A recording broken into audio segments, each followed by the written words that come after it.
It's Thursday, June 23rd, 2022. I'm Jackson Bird. Today, a newly identified molecule may explain why some workouts make you super hungry and others leave you without an appetite at all.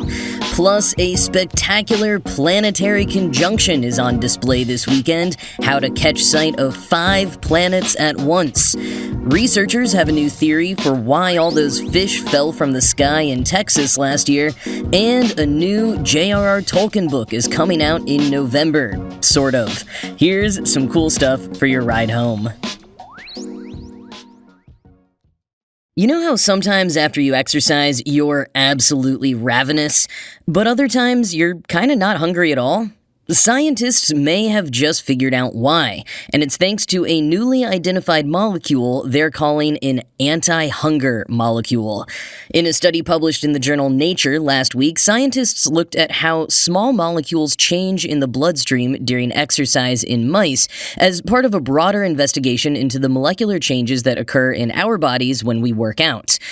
Quoting from the New York Times, "For decades, scientists have known various substances, like the hormones leptin and ghrelin, travel to the brain and prompt us to be more or less interested in eating. And studies show exercise alters the level of these substances, but so do diet and sleeping habits. Some researchers began to wonder whether there might be some kind of exercise-specific reaction that influences appetite." End quote. So this team from Stanford, Baylor, and other institutions put some mice on a treadmill and used a mass spectrometer to look for spikes or peaks in certain molecules, quickly identifying one in particular that stood out. And to find out if this one peaking molecule only occurred in mice, they reached out to a Bay Area track and asked for samples of racehorse blood, which is actually a pretty clever collaboration since horses are often tested for enhancement drugs, so getting a blood sample was fairly seamless. And the team found the same peaking molecule in post-exercise bloodstreams of the racehorses. Next, they looked at data from an unrelated study analyzing the molecular impact of exercise on the human body and found that same mystery molecule popping up again.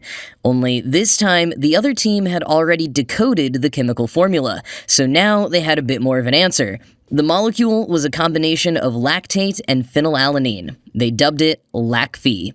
Quoting Stanford University School of Medicine, "Lactate, the molecule that creates a burning sensation as you eke out your last rep, increases in our bodies when we exercise. That spike triggers the union of lactate and phenylalanine. The study showed that the union of lactate and phenylalanine is catalyzed by a protein called CNDP2, which has high levels of activity in immune and other cells, including skin cells. That means when we exercise, many different types of immune cells sense lactate, and then CNDP2 helps create LACPhi," said research lead Jonathan Long, end quote. In further tests with mice, they found that giving a form of LACPhi to mice made them less hungry, and then breeding mice to have very little LACPhi made those mice eat more. The study on humans, from which they borrowed the dataset, also showed that when 8 healthy young men cycled leisurely for 90 minutes, lifted weights, and performed several 30-second sprints, their levels of LACPhi were highest after the 30-second sprints, followed by weight training and then the 90 minutes of leisurely cycling. So it seems that the more intense the exercise, the more LACPhi is produced, and in mice at least, that means the smaller the appetite is afterwards. So if you want to avoid gaining back all the calories you just lost, or accidentally consuming even more because your workout made your appetite so big, consider cranking up the intensity of your workout. Now, while this is all very interesting and will lead to further insights about metabolism and exercise in humans in general, Tracy Ann Duncan at Mike pointed out, quote, "It feels important to note here that while I am excited by this research, I also fear it will contribute negatively to our diet-obsessed culture. Already, some claim that there will soon be drugs that replace exercise, as though weight loss should be our only reason for exercising. It's definitely not." End quote. And yeah, exercise is good for mental and cognitive health, for heart health, for maintaining good posture and balance and strong bones, all extra important as we age. It is definitely not not just about losing weight. And this study is not saying that less intense workouts are less productive or less healthy. There are tons of reasons for doing a less intense workout and tons of reasons to be consuming all or more of the calories you just lost. Weight loss is not the right goal for everyone or the be-all, end-all. And exercising as a specific and additional thing that we do in our lives is still a relatively new phenomenon in the history of Homo sapiens. Long pointed out that the whole connection between more intense workouts decreasing our appetites makes evolutionary sense. He told The Times, quote, "If you're sprinting from a rhino or some other threat, the autonomic nervous system yells at the brain to shut down digestion and any other unneeded processes." End quote. Or, as Duncan put it, quote, "The production of lactate is likely part of our fight-flight response and is not meant to become an oppressive tool of diet culture." End quote.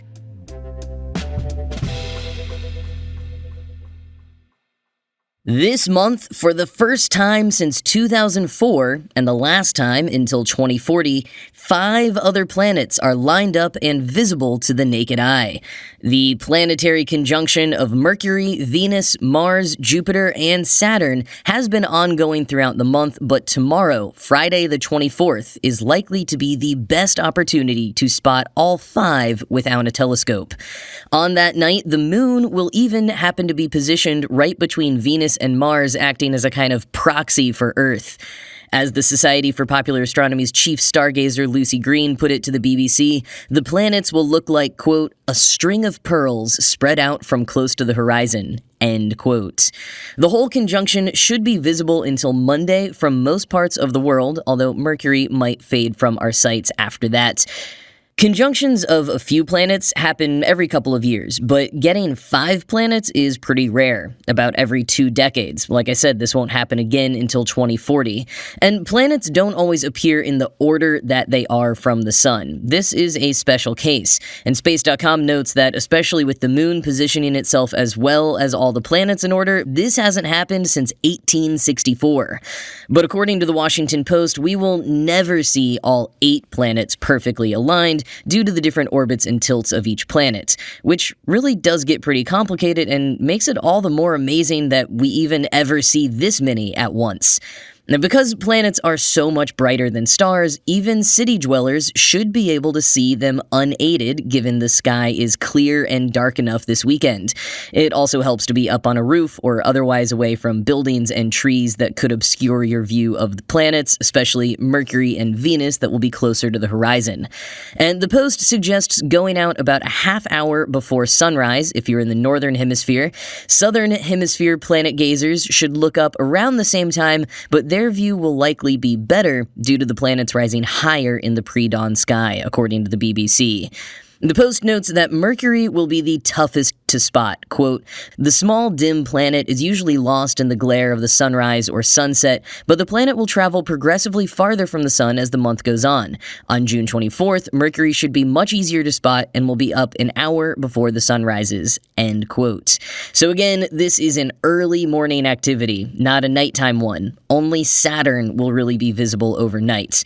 But with this not happening again for a couple of decades, it could be worth waking up for.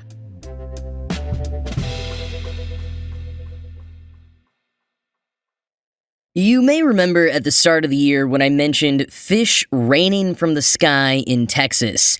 It wasn't a hoax. Fish really did fall out of the sky in Texarkana in December of 2021, and it's a known phenomenon called animal rain. Though animal rain, that is, animals like fish, bats, frogs, snakes, and more falling from the sky, is a documented occurrence going back centuries, there's never been one clear explanation for it. A lot of people blame waterspouts, but, quoting National Geographic, many meteorologists are skeptical that waterspouts can actually cause animal rain. Waterspouts form as violent storm clouds swirl above a large body of water. These clouds form a tornado-like whirlwind called a vortex that dips into the ocean, lake, or pond. Waterspouts can spin up to 160 kilometers per hour, or 100 miles per hour, and may pull up small objects in their funnel, water, pebbles, and small aquatic animals. As waterspouts and updrafts move over land, they lose their swirling energy. The storm clouds that formed the waterspouts are forced to dump their heavy loads. The heaviest objects are dumped first, and the lightest objects, usually simple raindrops, are dumped last. This explains why reports of animal rain usually describe only one type of animal raining down. A cloud will dump all objects of a similar weight at the same time. Fish, heavy, followed by insects, lighter, followed by rain, lightest, for example. End quote. And a waterspout is exactly what the initial explanation was for the raining fish in Texarkana last year, despite meteorologists saying there was no such weather event there at the time. But two independent researchers now say they've uncovered a different explanation: bird regurgitation. The researchers, Sharon Hill and Paul Cropper, honed in on the situation in Texarkana because it represented one of the better case studies of animal rain, in part because the fish fell over such a wide area, and because there was at least one instance of security camera footage seeming to show fish actually falling from the sky. In a lot of reported cases of animal rain, people don't notice the small animals until they're already on the ground, so there's sometimes skepticism that they fell from the sky at all and weren't simply washed up by floods or pushed out of their habitats by the storm. And that is exactly the first thing Hill and Cropper set out to verify, but evidence of fish having been found on rooftops and in truck beds ruled out that hypothesis. Another theory they threw out there was that the fish could have fallen from a plane flying overhead, one that was heading to a lake to restock it. But their strongest evidence came from the birds, specifically cormorants. Cormorants are common near the Texarkana Regional Airport, and residents reported seeing them around the same time the fish appeared. Executive director of the airport, Paul Merlick, told the researchers that the birds usually fly down in the morning, go between two different lakes in the area, and then you can see hundreds of them flying overhead at once. Quoting the Dallas Morning News, "The storm on December 29th moved through the area around the time that Merlick and other staff regularly see cormorants flying over the airport," he said. That same day, Merlick said staff found fish all over the airport runway. Crews shoveled up about 10 pounds of fish and caused a delay for one of the planes at the airport. "The next morning, we had all these birds flying over us again, and we were like, oh my gosh, it was around the same time the birds were flying back," he said, "and the fish were kind of chewed up." End quote. Hill and Cropper say the fish were regurgitated by those birds, or dropped from their beaks and talons, as they flew east over the airport and the rest of town. Now, why it happened in such great numbers that particular day, and not on other days when the birds are apparently regular staples in the area, I don't know, but I suppose this explanation is as good as any for fish falling from the sky.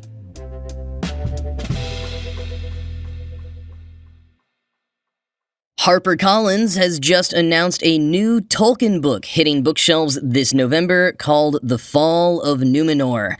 Edited by established Tolkien expert Brian Sibley, the book will collect all of J.R.R. Tolkien's writings about the Second Age. According to the Tolkien Society, it will, quote, tell the story from the foundations of Numenor, the forging of the rings, and the last alliance against Sauron that ended the Second Age. End quote.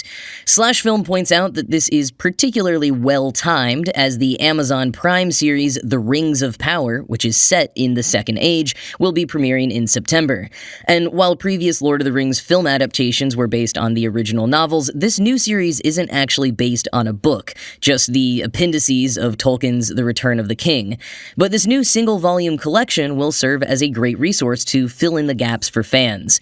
Quoting Slash Film, where The Lord of the Rings focused on the villain Sauron's reemergence as an existential threat to Middle-earth, The Lord of the Rings of Power, will largely concern itself with the very beginnings of the Dark Lord's rise. That entails the forging of his many rings, his deception of humanity, and the subsequent fall of the most powerful kingdom in the world, Numenor, the island nation that the ancestors of Aragorn once called home. End quote.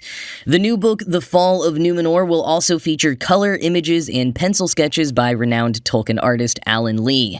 And with new editions of other existing works also hitting shelves when the new Prime series debuts, this fall is set to provide an embarrassment of riches for Tolkien fans.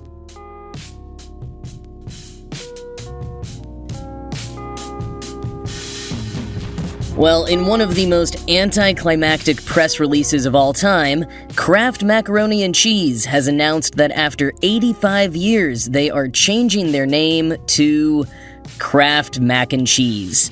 Yes, from Kraft Macaroni and Cheese to Kraft Mac and Cheese. It'll cause shockwaves around the world. They say the new name, part of an overall visual brand refresh, is meant to, quote, reflect the way fans organically talk about the brand, end quote. Which is true. I mean, if I had to place a bet on it, I might not have been able to say whether the official name was Macaroni and Cheese or Mac and Cheese, so it makes sense, but it's also just the absolute best no-substance clickbait I've seen in a while.